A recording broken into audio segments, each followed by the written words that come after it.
There you are. Really took me a while to find you. As expected, Dia also didn't get hurt today. Get hurt? Why would I? Don't underestimate me. Well, you're still getting used to your new greatsword. Huh. Truth be told, I also think it's pretty strange. It just suddenly felt so familiar in my hands and... wait a second! How did you know I got a new greatsword to begin with? I didn't tell anyone about it. Traveler, could you explain the situation to her today? Paimon's gotten a little sick of doing it. Oh, that works.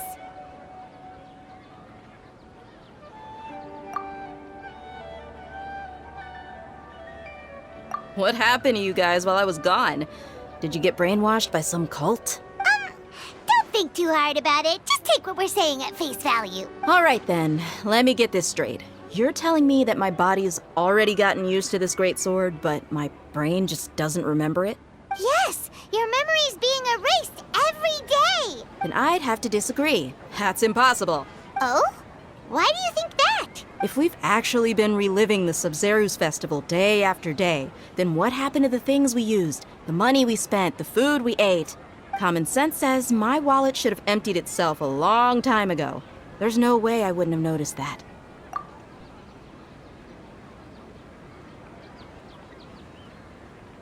Right. They could use the Akasha to record what everyone did that day, and then use the city's resources to replenish everything. It's not very likely, but it's also not impossible. No, it is impossible. I've got proof. You have proof? Where? You two are surprisingly serious about this nonsensical discussion. Fine, I'll play along for a little longer. Come with me, Miss Dunyarzad. Please come along as well. I still can't guarantee that this area is safe.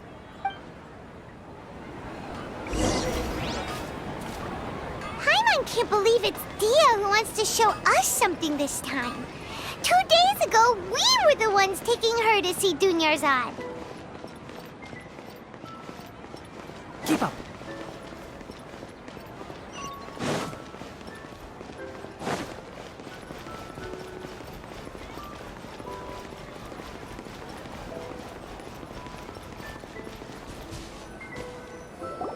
This is it. Huh? This is a wooden training dummy. What about it? See those marks on the dummy? Those are the result of several days' worth of practice. Let's say the sages didn't replace it every day. Shouldn't it be hacked to pieces by now? That's true, but what if they did? Then the sages would have had to reproduce every mark I left during previous training sessions. I'm a professional fighter. My martial school has always emphasized the importance of refined control. The force, angle, and entry point of each strike is calculated and deliberate. That's why I remember every mark on the dummy, as well as my state of mind as I made each strike. It's just as they say, each swordsman has their own unique style, and even the same swordsman can't make the same cut twice. It would be impossible to copy these marks. Is it really impossible? What if they used some fancy machine to carve every single mark? People often say that a camera's photo can never replace an artist's painting because the former has no spirit to it. The same thing applies here. At a mere glance, I can differentiate carved marks from the results of combat training. Whew, I hope that cleared things up for you. Hey, is this that new brain exercise game that's been super popular with the scholars lately? It's surprisingly fun. Anyway, it's getting late. I should escort Miss Dunyarzad to Nilu's stage. See you later. Welp, back to square one. Is our memory deletion theory also wrong? But at least we've reached some other conclusions in the meantime. Yep, that's true. So, can we think of any new ideas right now? Strange? Paimon feels like everything's been strange lately. Huh? Leaving the city? You're right! It's really strange how we never thought of such a simple solution! Many things should become clear if we can confirm the flow of time outside of the city. Paimon can't believe it! Did we miss this because we're tunnel visioning too hard on our other theories? Or because we're just too tired? How about we go back and ask Nahida? Maybe we've forgotten something about leaving the city.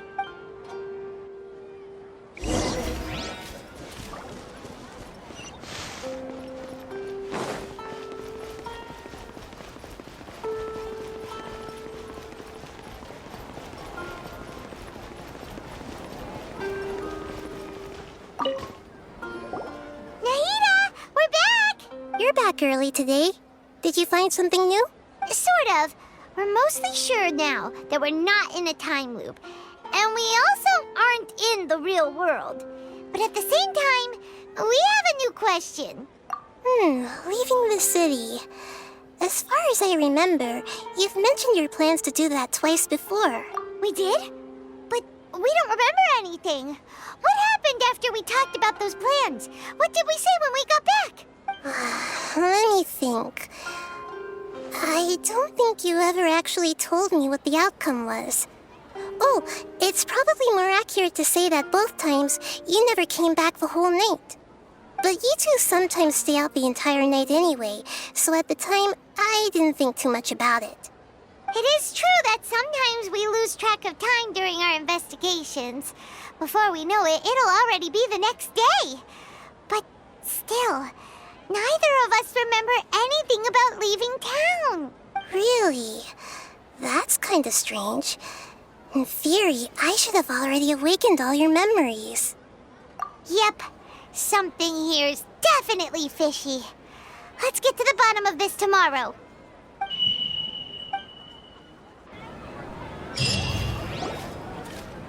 Our memories are back! About that. Well, where should Paimon begin? Traveler, aside from your memories that were just restored, I have another message for you. Listen to it and you'll understand. Can't go back. There are countless spaces here. Our Sub-Zero's festival in Sumeru City is just one of them.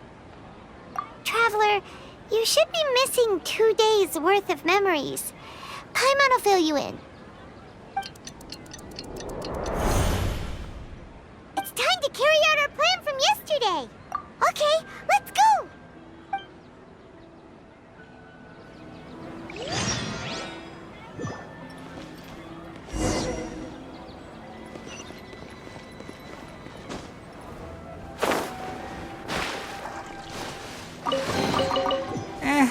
I think we can forgo the lost and found report.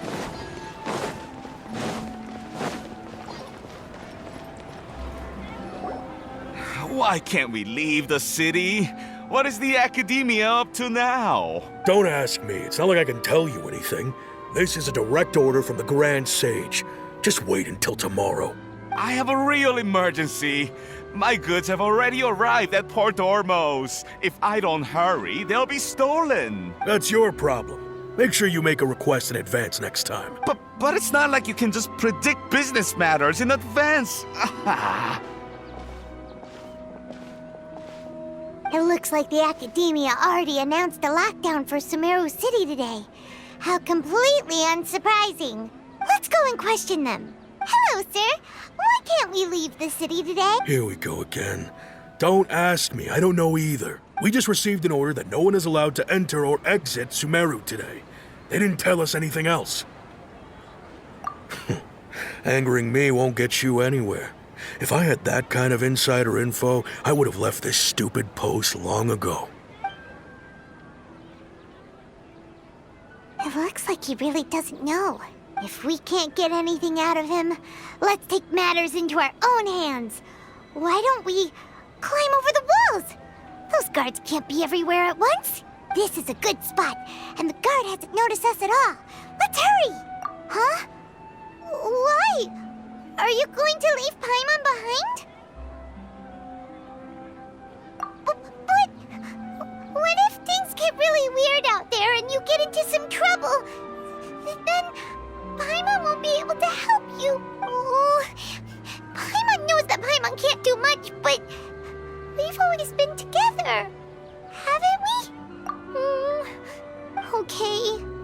Paimon will wait for you. Promise Paimon that you'll come back as soon as possible. Just a quick look. And please, be careful.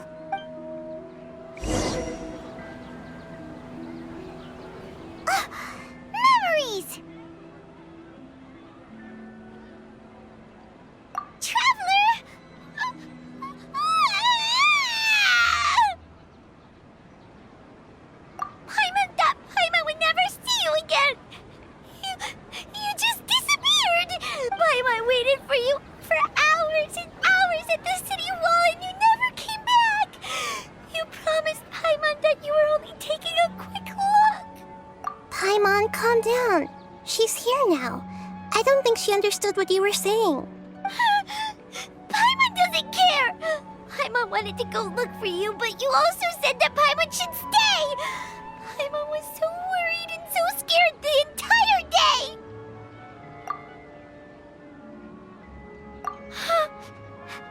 Okay. Paimon will forgive you. The most important thing is that you didn't actually disappear. Oh, Paimon was so scared that you had gone into another world! Okay, Paimon, can you tell us your perspective of what really happened yesterday? I see. Using two people's different perspectives. After that, you left the city. Paimon kept her eyes on you the whole time, but then you disappeared in an instant. No way! Paimon was watching you with the fullest attention. What's your perspective, Traveler? You sure you don't have any memory of this? I guess that explains everything. You also lost your memories the last 2 times you tried to leave the city. Those days' memories can't be awoken. So, if we leave the city, our memories will be completely erased? It really sounds like something big outside of the city is being hidden on purpose. But this way, we'll also never discover what's outside. Something like a message? But how can we send it back? Don't look at me like that. I'm not used to being stared at. Well... Okay. You want something that can pass on messages, right? Give me some time and take care of Dunyarzad for me. Yep, now we're talking.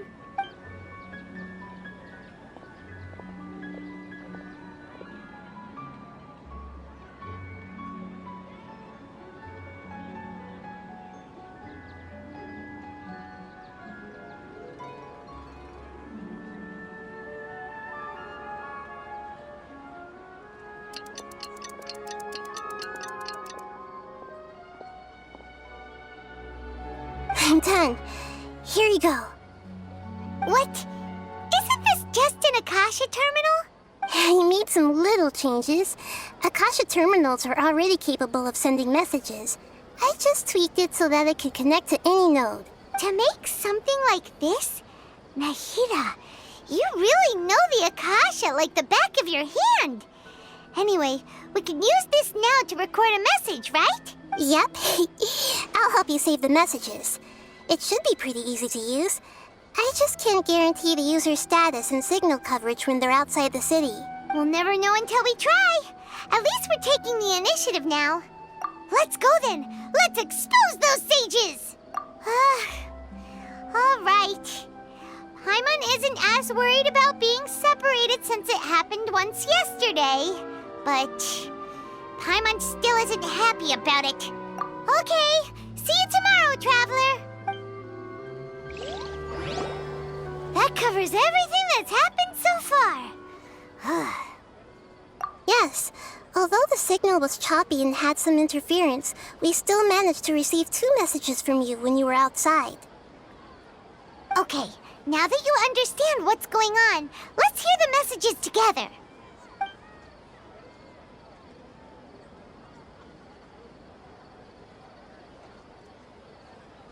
Can't go back. There are countless spaces here.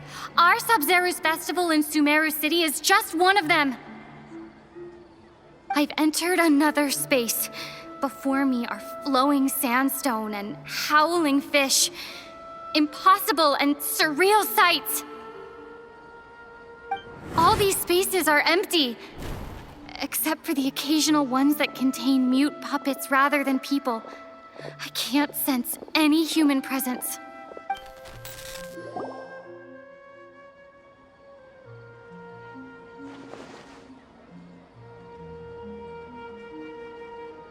That's one heck of an info dump. It sounds like you left the Sumeru city space when you set foot outside of the walls. But everything looked completely normal when Paimon was looking out from the inside. That's unbelievable. And if we take your word for it, the other spaces all had very weird contents. There's another part here. We only received it last night. These spaces have been disappearing, one after the other, absorbed by something like a sun in the sky. And now, even the final space has also disappeared. Behind me, a lot of spaces just appeared again from thin air. I get it now. Those spaces are actually...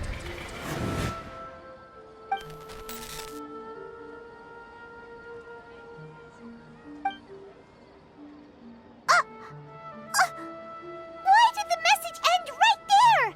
What did the traveler want to say? What are those spaces? Probably because yesterday just happened to end at that moment. Oh, right. Paimon did hear a beep from the Akasha. Did it come from here or from the message? The message. It should have come from the Traveler's Akasha terminal. After the beep, Traveler said even the final space has also disappeared. Traveler, what do you think that final space could have been? All the bizarre spaces I saw outside the city had one thing in common. A lack of human presence. Was that space actually the real world? But wouldn't a real space just randomly disappearing like that be catastrophic? My impression is that each day in this samsara only ends at the sound of that beep from the Akasha. That doesn't... Oh, so that's what it is! After the sound of the beep, the final space, the Sumeru's festival, also disappears, and we're taken to the next day. Later on, Traveler also mentioned a bunch of new spaces materializing behind them. Do lots of new spaces appear every day? Paimon's head is spinning. Just what are these spaces anyhow? Well, consider this. For all the horrors of the Archon War, at its heart, it was just a game where a bunch of gods fought over 7 seats. So no matter how strange or spooky things may look on the surface, maybe all they point to in the end is a small and simple secret. Wow, the Archon War, huh? That's an analogy and a half.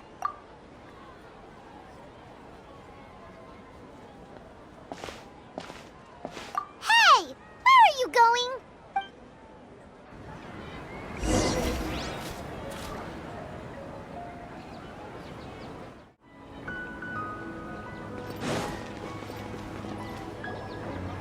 Do you want some alone time to think? All right then, Paimon won't disturb you.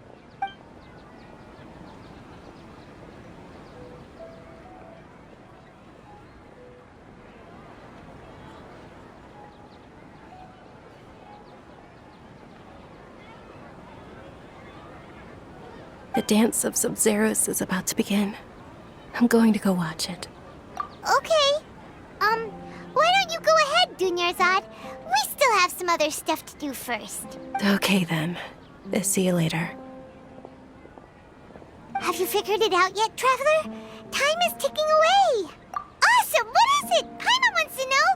Oh, wait, no. Let's meet up with Nahida first. You can tell us both together. This time, we're gonna get to the truth.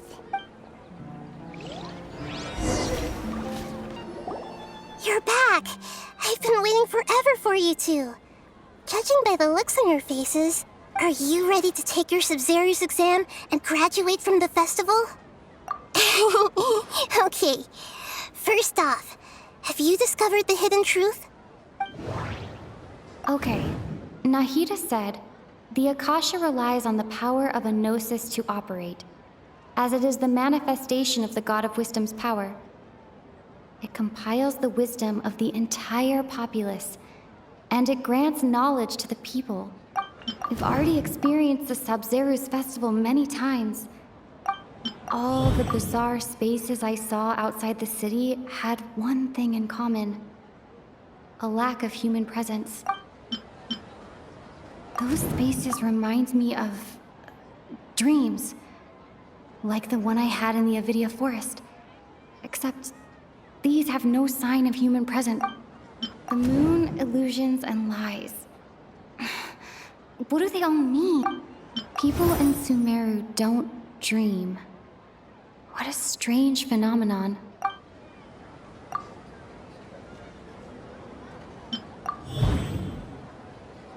We are all in a dream. It isn't that the people of Sumeru don't dream. Rather, the Akasha is taking their dreams from them. People in Sumeru think they don't dream, but the truth is the Akasha steals their dreams without them knowing it. And those spaces with no human presence are stolen dreams without their host.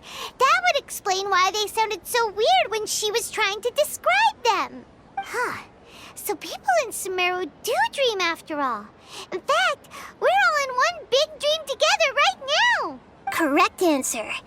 Now, how did you conclude that the Akasha is capable of this?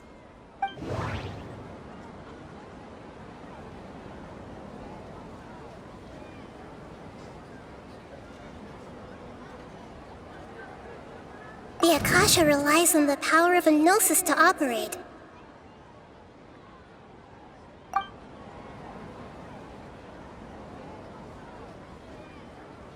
It is the manifestation of the God of Wisdom's power.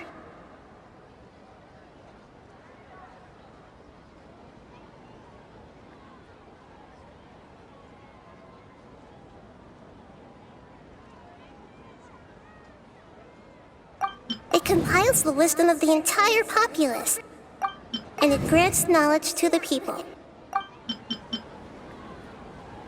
That doesn't sound right. I need to carefully think things through. And it grants knowledge to the people. Oh, okay. Those dream-controlling creatures in the forest also get their power from the Dendro Archon, right? That would explain why the Akasha has the ability to control people's dreams, too. But is stealing everyone's dreams really how the Akasha compiles their wisdom? Isn't there anything more to it than that? Dreams are fantastical, complex, and full of imagination. People's brains are the most active when they're dreaming. In other words, dreams are rich bundles of human wisdom. So, in other words, the complete opposite of how Hypatia understood it. Paimon remembers her saying that the sages think dreams are foolish delusions, and the fact that no one dreams is a blessing from Greater Lord Rukkhadevata. So it was all a dirty trick? The real story is that the sages from the academia are using the Akasha to steal people's dreams for their own use, huh? Oh? By the sounds of it, you understand the current situation pretty well. So then, what about the samsara? The beep is a prompt tone for Akasha operations. We still hear it every night, even though we removed our Akasha terminals. Those spaces kept disappearing before my eyes. But as soon as that beep sounded, many more spaces materialized. Those dreamscapes kept vanishing. But as soon as that beep sounded, more new spaces appeared. Grand Sage said, "Go celebrate the birth of that god to your heart's content." Did he mean something more? My mind feels exhausted. We've already experienced the subject. I can't seem to... I can't...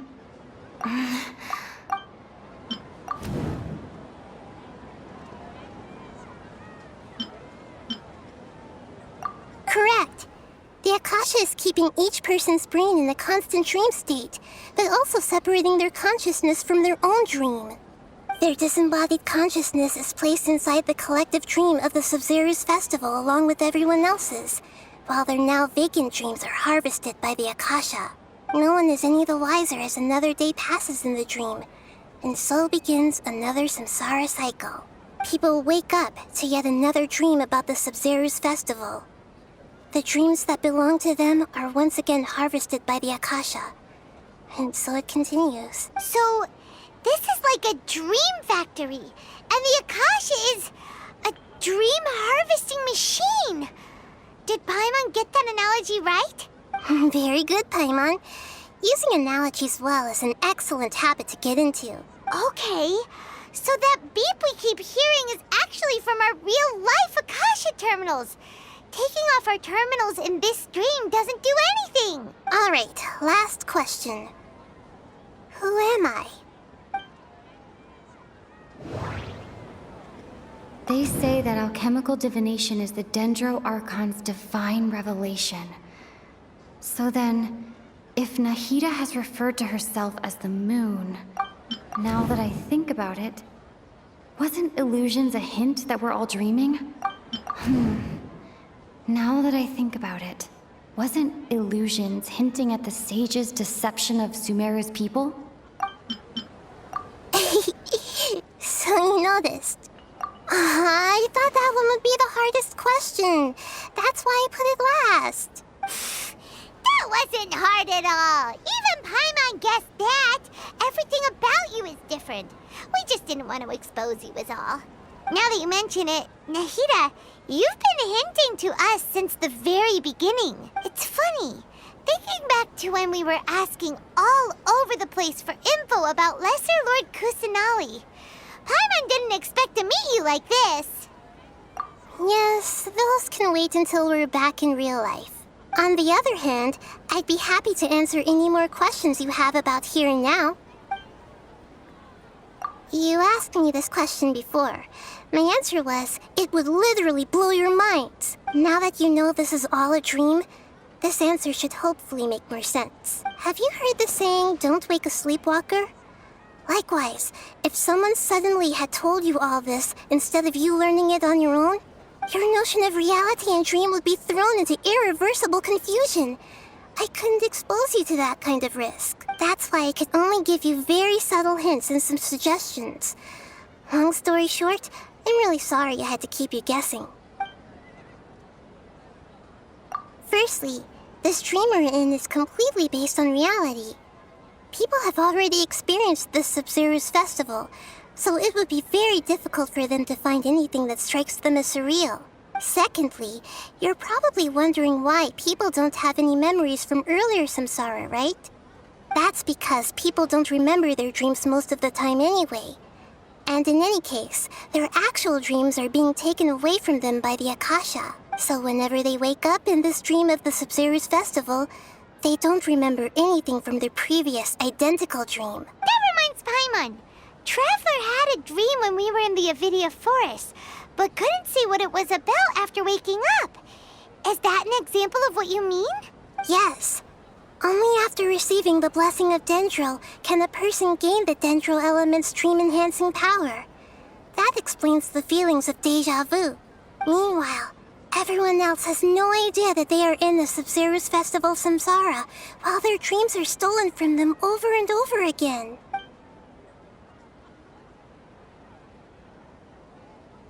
Can humans really keep dreaming forever like this? Will it ever end? And if so, when? You might say your mental fatigue has already answered this question. Eventually, there's only so much that people can tolerate, especially those whose health is compromised to begin with, like Dunyarzad. This relentless exploitation takes an even harder toll on them. People's lives are at stake here, and nobody knows a thing! We've got to put a stop to this!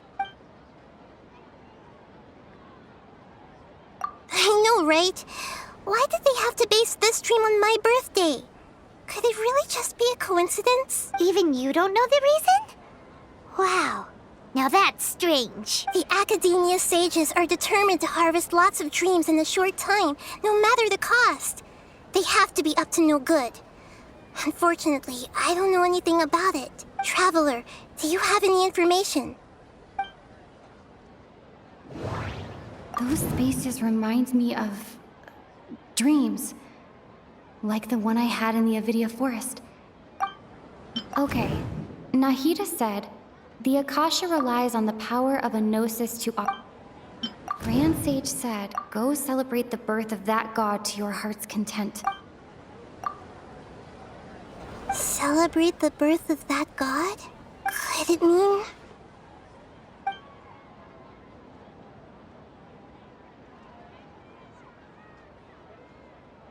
deceiving the people of Sumeru with no regard for their safety? No matter what they're trying to do, this is unforgivable. After we end the Sub-Zero's festival, Samsara, we have to look into them. How can the sages of the Academia do this behind their archon's back? This is ridiculous! In the end, I'm just the moon. The real sun is long gone. A sun and a moon? Nahida's talking in riddles again. Oh, we're out of time today. I'll tell you how to break free of the samsara tomorrow. See you then.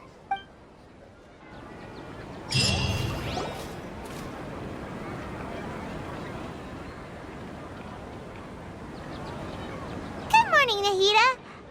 Wait. Now that Paimon remembers everything, should we instead say good morning, Lesser Lord Kusanali? Hey, what's wrong, Nahida? You don't look too good. I'm afraid that what you're thinking right now is correct. Did Dunyarzad already disappear? No way. Are we too late? The real Dunyarzad's consciousness has indeed disappeared. It can no longer endure the constant dream harvesting. Paimon can't believe it. Wait, so what about that other Dunyarzad? Just what is she? Is she also going to disappear? She's actually something like a puppet, but not completely. The real Dunyarzad's consciousness could no longer keep playing her role in this dream, so another Dunyarzad appeared to replace her in the dream. Just like the grass and the trees, that Dunyarzad is just a building block of the dream that helps to keep it going. But personality-wise, she's nothing like the real Dunyarzad. Puppets are stiff and can't copy a living person's vitality. After all, they're just there as filler. You know, speaking of which, the old Dunyarzad might not have been too different from a puppet. Dunyarzad truly believed that she met you within her consciousness, and it was you who inspired her. So you do remember her after all. Yes. Back then, her family was overly protective of her. No one cared about her personality or thoughts. It was as if she only lived to stall her Elazar. I just gave her a little wisdom so she could look at life in a new way. So that she could be her own person. But even so, she's still... far from it. I'm still a long way off from being a real Archon. I couldn't even save her. If I were a competent Archon, I wouldn't have let my most faithful follower die at the Sub-Zero's festival with so many regrets. Please don't beat yourself up over it, Nahida. It's the sage's fault, and theirs alone. I'm not beating myself up. All I did was to rationally observe the distance between myself and a real Archon. Don't be like that, Nahida. Even real Archons are still allowed to be sad. To prevent more tragedies like this, we must end the samsara as soon as possible. Great, but how do we do that? Although the Sub-Zero's festival dream is under the Akasha's control, only humans can dream. Even the Akasha is unable to create them. That means this dream belongs to a host who created it. Huh? So, how should we find that person? Well, if this is someone's dream, then everything here must come from deep within their consciousness. Which means, with the power of imagination, they can change anything in this dream. Imagination? What do you mean by that? Imagination means breaking through what you perceive as normal. Like when a server at a tavern brings a plate to you, you'd naturally assume that food is on it. However, if you're the dream's host and you become aware that you're dreaming, when you imagine gold and more on the plate, the dream will respond in kind, and the server really will bring you gold and mora. But right now, our host is unaware that this is a dream. No matter how many times they're served, it will always be food. Find some way to make that person realize that they're dreaming. Usually, once that happens, the person will wake up and the dream samsara will be broken. How are we going to find find them, though? If it could be anyone, it'd be like looking for a needle in a haystack. And even if we did find them, how are we supposed to make them realize they're dreaming? After all, like you said, don't wake a sleepwalker. It's extremely difficult, yes. But the only ones who can do it are you two. Remember, everything you've achieved up to this point has all been for the sake of finding the host and ending the samsara. As for me, during this time, I'll be out of town. Out of town? Are you going to that place full of dreams where the traveler went? Yes. I want to try something. There must still be a small wisp of possibility. Hurry and go. Dreams are supposed to be fantastical, romantic, and full of pleasant surprises. Unnecessary things like this samsara need to end. Paimon's still a little upset that we've come this far only for Dunyarzad to... She was such a good person, with such a simple wish. But fate was against her. Yeah, saving Dunyarzad is what kept us going this whole time. But we mustn't lose hope, Traveler. Dunyarzad would definitely want to see us save everyone else. So let's break the samsara for her sake. Paimon's wondering, do you think the sages would get one of their own to be the host of this dream? Feels like it would be easier to control it that way, no?